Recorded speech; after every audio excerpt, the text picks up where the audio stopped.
আমি রাজু হালদার। 1947 সাল থেকে আমার পরিবার পতাকা বানাচ্ছে।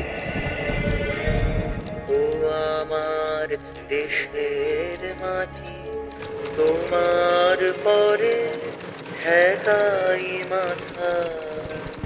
প্রতি বছর মানুষ আমাদের বানানো পতাকা লাগাতো চারিদিকে।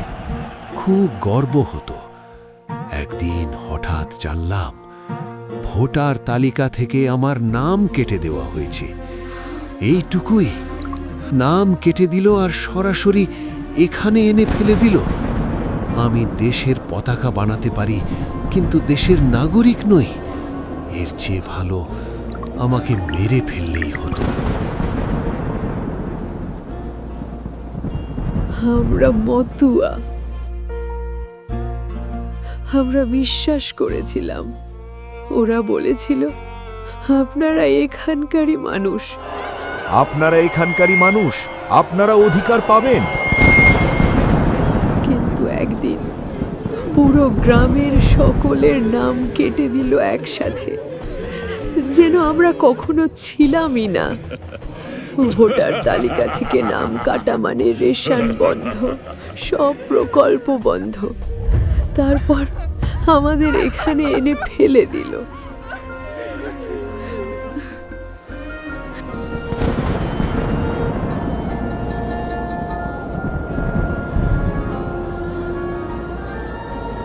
আমি ভারতীয় সেনাবাহিনীতে আছি। সীমান্ত পাহারা দিয়েছি, রাত জেগে দেশকে রক্ষা করেছি, নিজের পরিবারের থেকে দূরে থেকে। কিন্তু একটা কাগজ, একটা তালিকা, তাতে আমার নাম ছিল না। ভোটার তালিকা থেকে আমার নাম কেটে দিল। আর আজ আমি এখানে। আমাকে কোনো শত্রু দেশ বন্দী করেনি, আমাকে আমার নিজের দেশই এখানে বন্দী করেছে। বলুন তো, আমি কিভাবে প্রমাণ করব যে আমি এই মাটিরই মানুষ? যারা স্বর্গগত তারা এখনো জানে স্বর্গের চেয়ে প্রিয় জন্মভূমি। এসো স্বদেশ ব্রতে মহাদীক্ষা লোভী, সেই মৃত্যুঞ্জয়ীদের চরণ চুমি।